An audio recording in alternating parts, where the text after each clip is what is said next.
Oh, hey.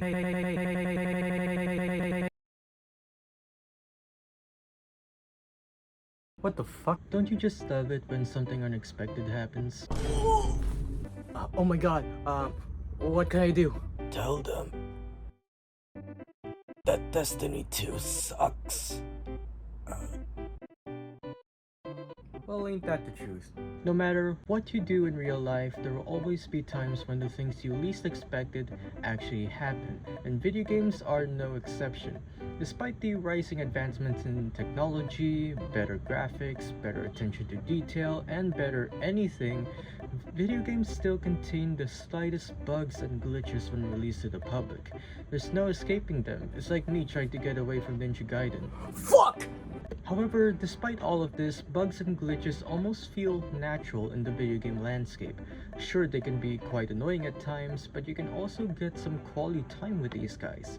Where's the fun in playing video games all day when I can't have a single corpse touch? Back when bugs were actual bugs, these things were completely normal, not just for video games, but also for the entire programming landscape. Each software program is bound to have some number of bugs and glitches in them, and that's okay. Everyone makes mistakes, especially Bungie. Bugs and glitches are normally frowned upon when it comes to your typical software programs, but it is a completely different tale for video games. Video game glitches are a huge part of the community, which is funny because glitches are accidents made to ruin the experience, but they can be some of the most interesting and unique experiences you can have in video games, especially in Pokemon. Once Pokemon made their way to the Nintendo Switch, suddenly mainline Pokemon games started to degrade in quality. The gameplay is still Pokemon and it's alright, though it's way too easy to win battles, but the graphics. Good lord. Sword and Shield was alright in terms of the graphics, and the art style helped cover the rough textures in some areas of the game, so it gets a pass. Legends Arceus is slightly worse with the graphics, but it was also alright. Scarlet and Violet though, it's one of the ugliest games I've ever seen. It looks like it was poorly made in Roblox, and even they have better looking games than this. And no, this isn't because of the hardware limitations of the Nintendo Switch, because the Switch has games like Tears of the Kingdom and Xenoblade Chronicles that look leagues better than Scarlet and Violet. Not only that, but the game was littered with bugs and glitches all over the place when it was first released. These glitches are mainly associated with Scarlet and Violet only, but for the entire Pokemon franchise, one glitch stands out amongst every Pokemon game. In the Gen 1 series of the mainline Pokemon games, consisting of Pokemon Red, Blue, Green, and Yellow, you can encounter the infamous Missing No by following a series of steps. First, you must watch an in-game tutorial for Pokemon capturing in Viridian City. Second, you must use a Pokemon with Fly to instantly travel to Cinnabar Island. Finally, use a Pokemon with Surf to travel up and down on the eastern shore of the island until a Missing No appears. These steps manipulate the game's random encounter system to generate a Pokemon with an invalid identifier. In short, the code for the Gen 1 mainline Pokemon games is messy, and glitches beside Missing No can happen frequently. These previous steps are what many Pokemon fans call the Old Man glitch. During the in-game tutorial at Viridian City, your character name can be temporarily overridden to read Old Man, and the actual character name is temporarily copied to that same data buffer. If you travel to Cinnabar Island after the tutorial, the character name will be read as the Pokemon that can be randomly encountered in that area. Since that character name is not intended to be read as this kind of data, the game attempts to generate an encounter with a Pokemon with an invalid identifier such as Missing No. Even though it is not in the Pokédex, Missing No is still an actual Pokemon. In Pokemon Red and Blue, Missing No is a bird and normal type Pokemon, while in Yellow it is a normal type with the number 999 as its second typing. Encountering Missing No allows the item duplication glitch, which increases the number of items in the 6th bag slot by 128 unless it already exceeds that number. Not only that, but might also interfere with the save game data. Both of your sprites will be scrambled in a battle, and all the other sprites will be reversed. In Pokemon Yellow, capturing Missing No will cause multiple player sprites and other NPCs to walk around the screen. You can only trade Missing No to other Gen 1 Pokemon games, but not Gen 2. This is one of the most famous video game glitches of all time, not just in Pokemon, which may or may not have increased the popularity of Pokemon. Fans have attempted to incorporate Missing No as an actual character in the series lore, and it is so popular that other games such as Vampire Survivors and The Binding of Isaac included references surrounding Missing No. This glitch doesn't happen all the time, since the steps you need for this thing to work is a little specific. You can play the game and seek it out on your own if you're confident enough that your saves won't be ruined. And amidst the large library of Pokemon in these specific games, Missing No is a Pokemon that isn't supposed to be a Pokemon. No other Pokemon is like it, which is why Missing No is so popular.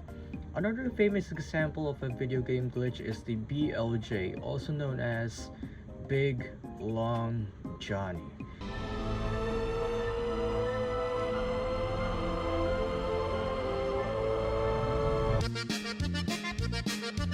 The BLJ, or backwards long jump, is one of the most used and oldest glitches in the history of Super Mario 64. It's mostly used as a speedrunning method, and it can be done in multiple areas in the game that has a steep slope. This glitch consists of the player performing a series of long jumps while facing the opposite direction, so long as you're holding the Z button and keep mashing the A button to jump. You can do this glitch to cut some time, get to places much faster, or gain access in areas that require you to collect a set amount of stars. The BLJ is almost to the level of the Missing No glitch from Pokemon in terms of the most famous Nintendo glitches, so let's set aside Nintendo for now and take a look at glitches from other games. In a similar fashion to the backwards long jump, one of the most popular glitches from Halo 2 is the Super Bounce, allowing players to bounce at incredible heights. This involves exploiting the terrain and crouching, which is better to do with the original Xbox version of Halo 2 than in the classic mode of the Master Chief Collection, though super bouncing in MCC is still possible.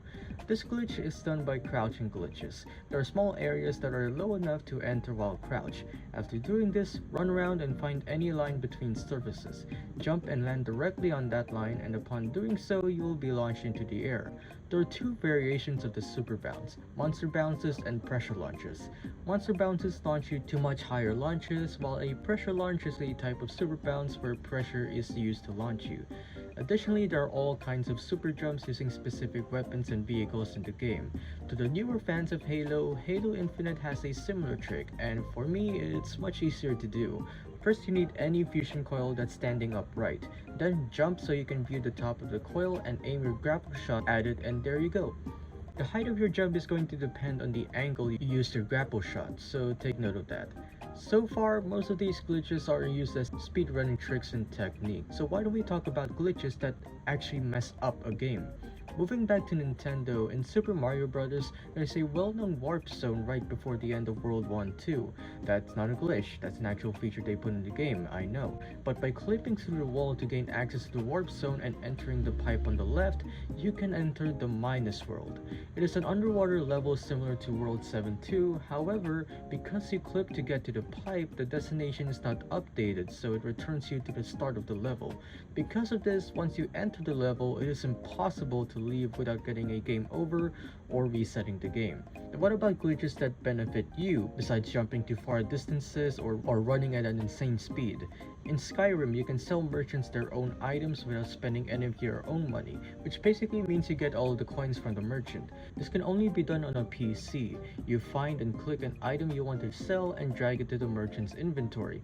That sells one of your items to the merchant and opens the merchant's inventory.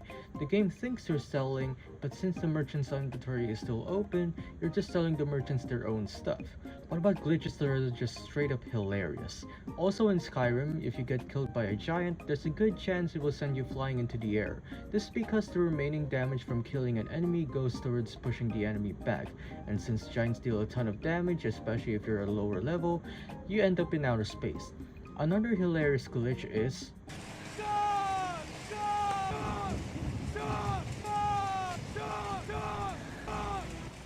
Ethan! Congratulations, Ethan. You succeeded.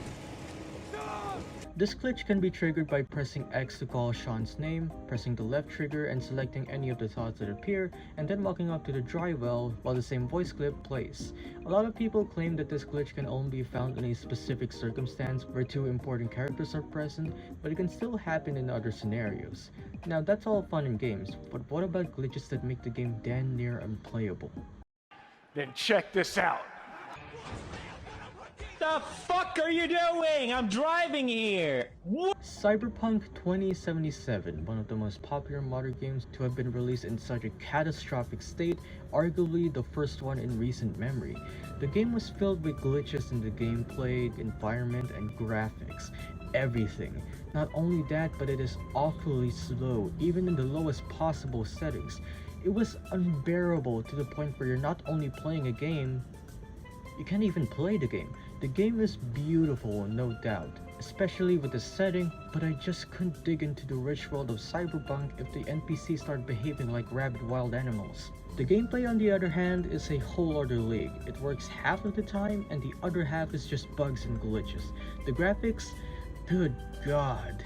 Don't lie to me, even if you had what you believed was a powerful computer with the latest technology at the time of its release, you're still prone to the dangers of the thousands of glitches of Cyberpunk 2077. There was no escaping them, not to mention the other AAA games. How come the largest video game companies in the world, all of which had made incredible and well-received video games in the history of gaming, suddenly released their newest games in the lowest quality possible? Some random dude in a basement infested with rats could make better games than those companies, and yet they still have more attention than what the dude made. What is going on? Well, that's what happens when politics is your hobby.